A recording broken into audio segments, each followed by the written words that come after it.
میں بھی ادھر سے گزر رہا تھا جہاں یہ ہرنی والے بزرگ اور یہ جوان بیٹھے ہیں۔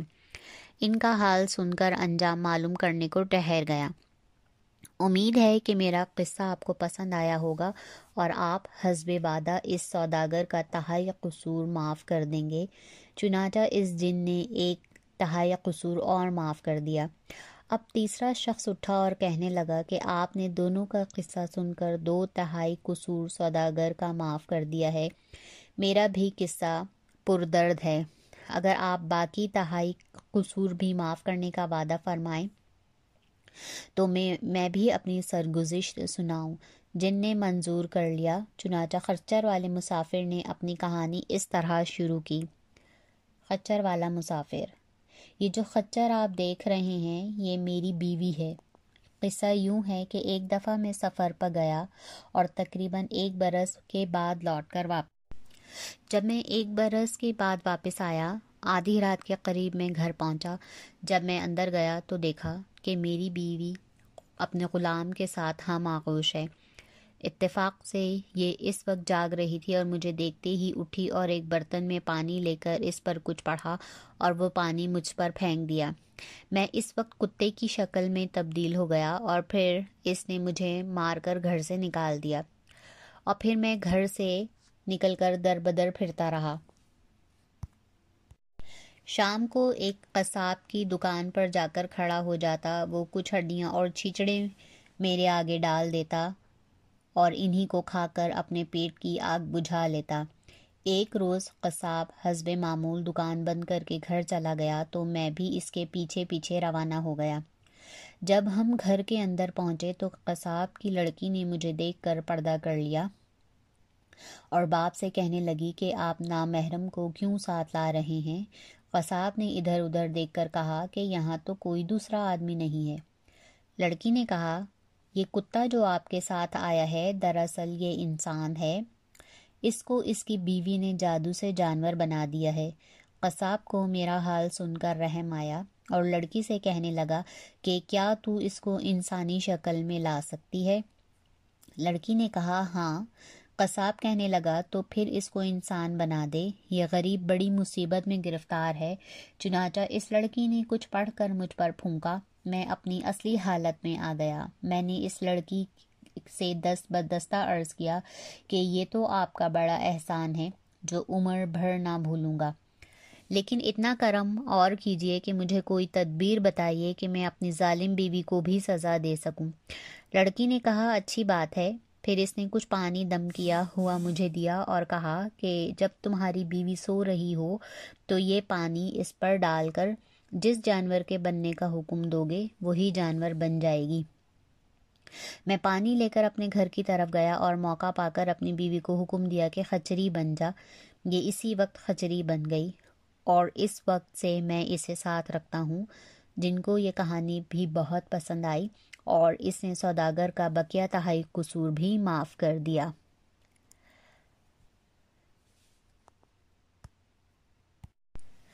مچھیرا اور جن۔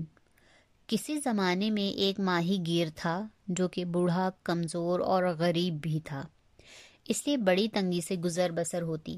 اس کا روزانہ یہ معمول تھا کہ صبح سویرے دریا پر جاتا اور 4 مرتبہ جال ڈالتا، جو کچھ ہاتھ آتا اس کو لے کر خدا کا شکر ادا کرتا۔ ایک دن حسب معمول اس نے جال ڈالا، اسے کھینچا تو بہت بھاری تھا۔ دل میں خیال آیا کہ آج بہت ہی مچھلیاں ہاتھ آ گئیں۔ اس نے خوشی سے جال کو نکالا، دیکھا تو اس میں ایک مردہ گدھے کی لاش تھی۔ یہ دیکھ کر بہت غمگین ہوا۔ پھر جال ڈالا تو کیچڑ مٹی آئی، تیسری بار جال ڈالا تو خالی نکلا۔ یہ حال دیکھ کر ماہی گیر بہت پریشان ہوا اور چوتھا جال یہ کہہ کر ڈالا کہ خداوند آپ میرے حال سے واقف ہیں کہ میں 4 بار جال ڈالا کرتا ہوں اور آج 3 بار ڈال چکا ہوں، لیکن مجھے میرا رزق نہیں ملا۔ اب آخری بار آپ کا نام لے کر جال ڈال رہا ہوں، اپنا رحم فرمائیے۔ اس مرتبہ جال بھاری معلوم ہوا، کھینچ کر باہر نکالا تو اس میں مچھلیوں کے بجائے ایک سربہ مہر پیتل کا گھڑا نکلا۔ ماہی گیر نے خیال کیا کہ شاید اس میں مال ہو۔ اس نے گھڑا کھولا لیکن وہ بھی خالی تھا۔ مایوس ہو کر جال اٹھایا اور گھر چلنے کو تیار ہو گیا۔ گھڑے پر نظر پڑی تو کیا دیکھتا ہے کہ اس میں سے دھواں نکل رہا ہے۔ ماہی گیر رک گیا، دھواں بڑھتا گیا اور پھر ایک بڑے جن کی شکل بن گیا، اور وہ جن کہنے لگا، اے بادشاہ سلیمان، مجھے معاف کر دیجئے، آئندہ کبھی سرکشی نہیں کروں گا۔ ماہی گیر پہلے تو ڈرا، لیکن جب معافی کے الفاظ سنے تو اس کو تسلی ہو گئی۔ کہنے لگا، اے جن، حضرت سلیمان علیہ السلام تو مدت ہوئی وفات پا چکے ہیں، تو کون ہے؟ کیا بات ہے؟ یہ سن کر جن غصے سے ماہی گیر کی طرف دیکھنے لگا اور کہا کہ اے گستاخ، تمیز سے گفتگو کر اور تیار ہو جا، میں تجھ کو قتل کر دوں گا۔ ماہی گیر بولا، بھائی، میں نے تیرا کیا قصور کیا ہے کہ صدیوں سے تم قید تھے اور میری وجہ سے آزاد ہوئے اور مجھے ہی قتل کرتے ہو؟ جن نے کہا، بے شک تیرا احسان ہے، لیکن میں عہد سے مجبور ہوں، کیونکہ جب حضرت سلیمان نے ناراض ہو کر مجھے گھڑے میں قید کیا تھا اور دریا میں ڈال دیا تھا، تو میں نے اپنے دل میں عہد کیا کہ اگر مجھے کوئی پہلے 100 سال میں رہا کرائے گا تو اس کو خزانے سے مالا مال کر دوں گا، لیکن کسی نے مجھے رہا نہ کیا۔ پھر میں نے عہد کیا کہ اگر مجھے کوئی دوسرے 100 سال میں رہا کرے گا تو میں اس کو زمین کے دفینے بتا دوں گا، لیکن کوئی نہ آیا جو اس مصیبت سے نجات دیتا، اور تیسری بار میں نے قسم کھائی کہ تیسرے 100 سال میں اگر کوئی مجھے نکالے گا تو بادشاہ بنا دوں گا، لیکن اس مرتبہ بھی مجھے کسی نے نہ چھڑایا۔ آخر تنگ آ کر میں نے قسم کھائی کہ اب اگر کوئی مجھے اس گھڑے سے نکالے گا تو میں اسے قتل کر دوں گا۔ چنانچہ اب تو نے مجھے نکالا ہے، اب میں عہد سے مجبور ہوں اور تجھ کو ضرور ماروں گا۔ صرف یہ ہو سکتا ہے کہ تو اپنی موت کے لیے جو طریقہ تجویز کرے گا اسی طرح ہلاک کروں گا۔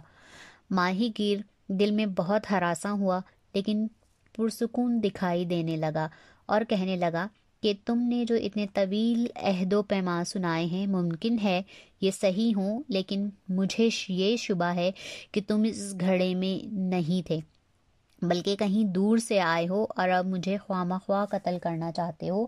یہ سب ہیلے بہانے ہیں۔ جن نے کہا، تجھے یقین نہیں آتا؟ مجھ کو تو جھوٹا سمجھتا ہے؟ ماہی گیر نے کہا، آنکھوں سے دیکھے بغیر کیسے مان لوں کہ اتنا بڑا پہاڑ سا جن اس چھوٹے سے گھڑے میں بند تھا؟ جن نے کہا، اچھا لے دیکھ۔ جن پھر دھواں بن کر گھڑے میں بھرنا شروع ہوا اور آہستہ آہستہ سارا دھواں گھڑے میں سما گیا۔ ماہی گیر نے موقع کو غنیمت جانا اور گھڑے کا منہ بند کر کے حضرت سلیمان کی پھر مہر لگا دی اور گھڑا اٹھا کر دریا میں پھینکنے لگا کہ اس جن نے کہا، اے بھائی، یہ تو کیا کر رہا ہے؟ ماہی گیر نے کہا، تجھے دریا میں ڈالتا ہوں تاکہ قیامت تک قید رہے۔ جن منتیں کرنے لگا کہ مجھ پر رحم کر، میں تجھ سے مذاق کر رہا تھا، میں اپنے محسن کو کیوں کر ہلاک کرتا؟ ماہی گیر نے ہنس کر کہا، میں تمہارے فریب میں نہیں آؤں گا، مجھے حکیم دوبان اور یونان کے وزیر کا قصہ یاد ہے۔ جن نے کہا، وہ کیا بات ہے؟ سن کر ماہی گیر نے کہا، میں تجھے بتاتا ہوں، غور سے سن۔ حکیم دوبان اور وزیر یونان۔ ملک یونان میں ایک بادشاہ تھا۔ اس بادشاہ کو برص کا مرض تھا، بہت علاج معالجے کیے گئے لیکن کچھ افاقہ نہ ہوا۔ اس وقت حکیم دوبان یونان میں آیا۔ جب اس کو یہ حال معلوم ہوا تو اس نے عرض کیا کہ میں بغیر دوا کھلائے اور کچھ لگائے آپ کا علاج کر سکتا ہوں۔ بادشاہ بہت خوش ہوا اور حکیم سے وعدہ کیا کہ اگر تمہارے علاج سے اچھا ہو گیا تو تمہیں مالا مال کر دوں گا۔ حکیم دوبان نے کچھ مہلت کی اجازت مانگی اور اپنے قیام گاہ پر آ کر ایک خالی گیند بنوائی اور اس میں چند دوائیاں بھر کر بند کر لیا اور اس میں چھوٹے چھوٹے سوراخ کر لیے اور بادشاہ کی خدمت میں لا کر پیش کی اور کہا کہ آپ آج اس سے اس قدر کھیلیں کہ تمام جسم پر پسینہ آ جائے، اس کے بعد حمام میں نہائیں۔ بادشاہ نے طبیب کی ہدایت پر عمل کیا اور غسل کرنے کے بعد آرام سے سو گیا۔ پھر صبح کو جب بیدار ہوا تو یہ دیکھ کر بہت خوش ہوا کہ جسم داغ دھبوں سے صاف ہو گیا ہے۔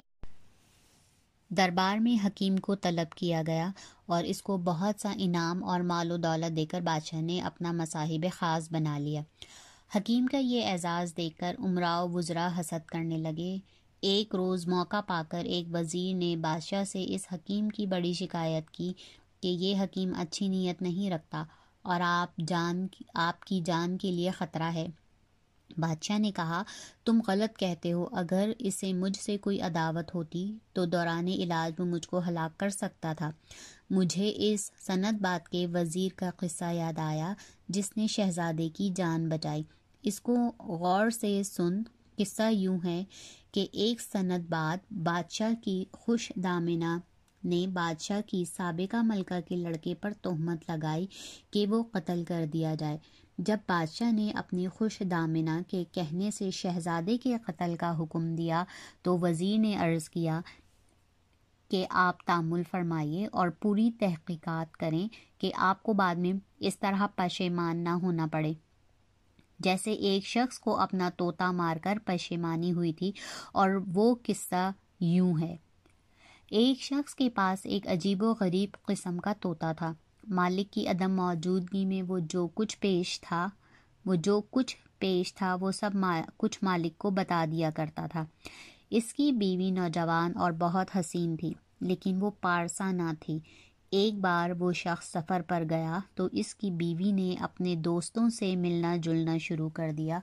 جب مالک واپس آیا تو طوطے نے اس پر سب کچھ ظاہر کر دیا۔ عورت نے یہ سمجھا کہ میری ہمراز باندیوں نے شکایت کی ہے۔ وہ ان پر ناراض ہوئی، لیکن وہ سب قسمیں کھانے لگیں کہ ملکہ ہمارا کوئی قصور نہیں ہے، یہ سب طوطے کی شرارت ہے۔ اس نے سب حال بیان کیا ہے۔ ملکہ نے کہا، اس کا انتظام کرتی ہوں۔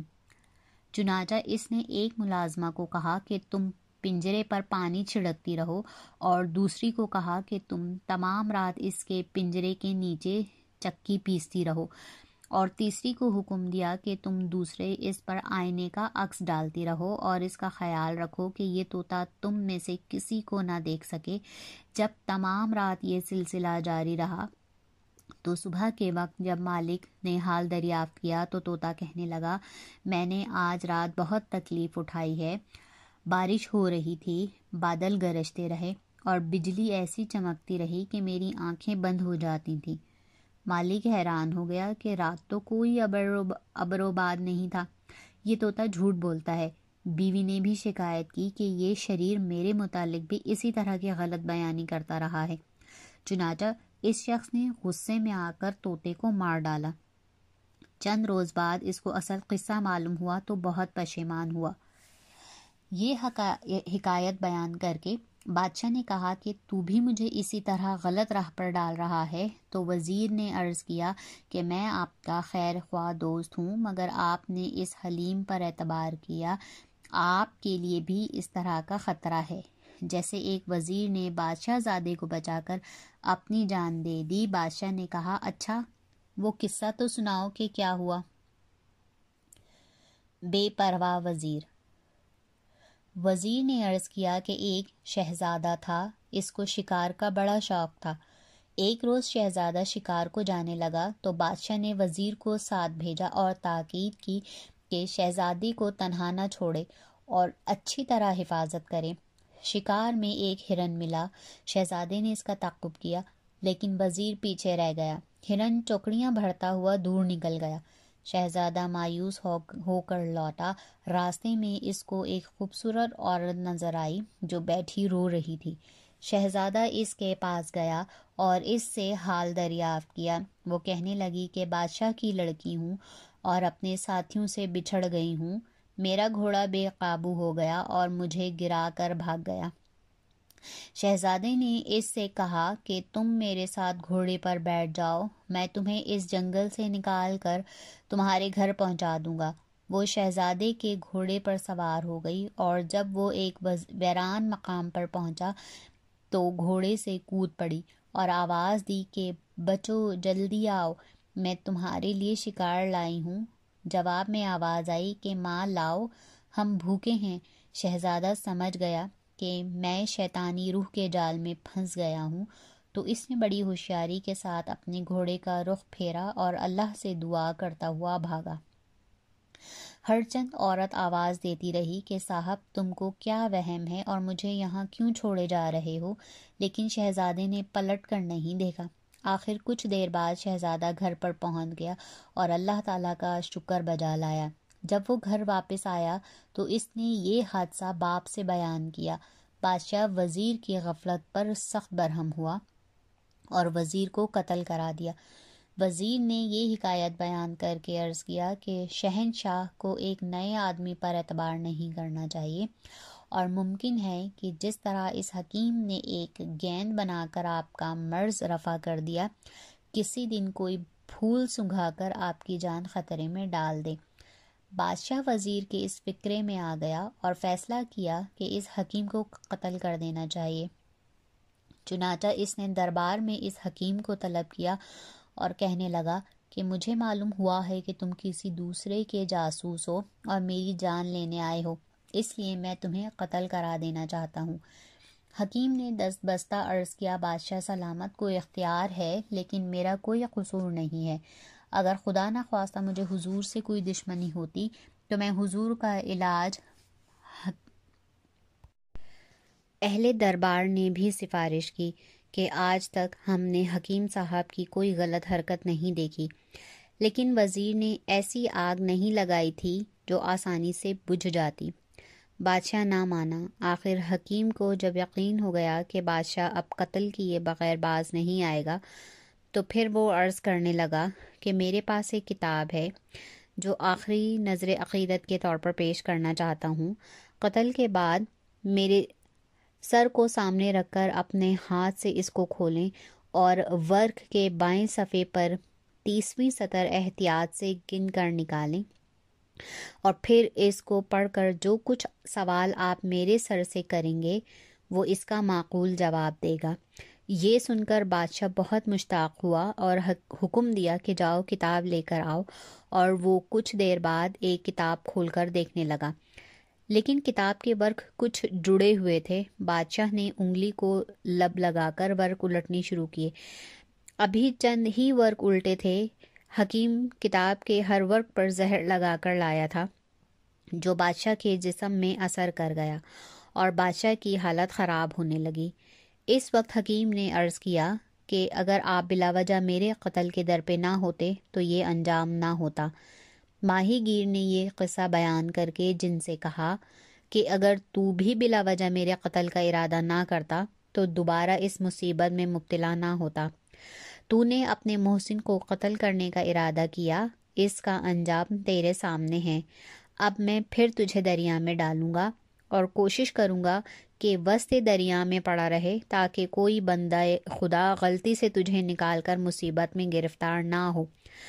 جن یہ سن کر گھبرا گیا اور منت سماجت کرنے لگا کہ میں خدا کی قسم کھا کر کہتا ہوں کہ تم سے دغا نہیں کروں گا، تو مجھے معاف کر دیں۔ ماہی گیر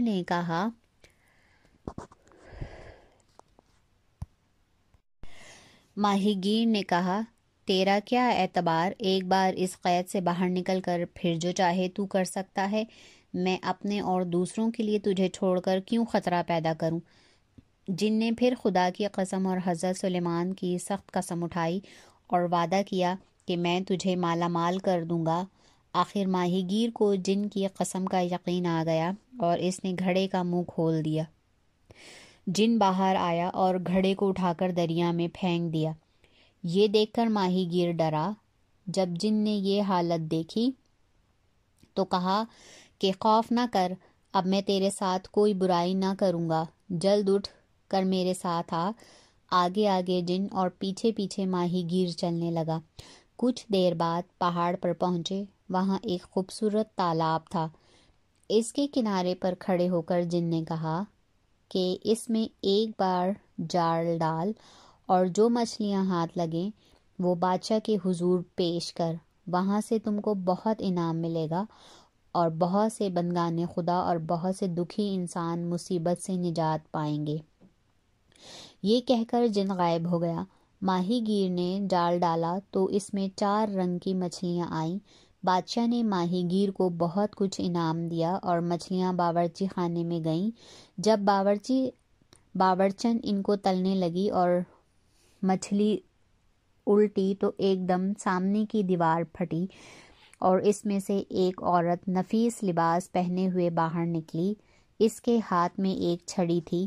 وہ مچھلیوں کی طرف متوجہ ہو کر کہنے لگی، تمہیں اپنا عہد یاد ہے؟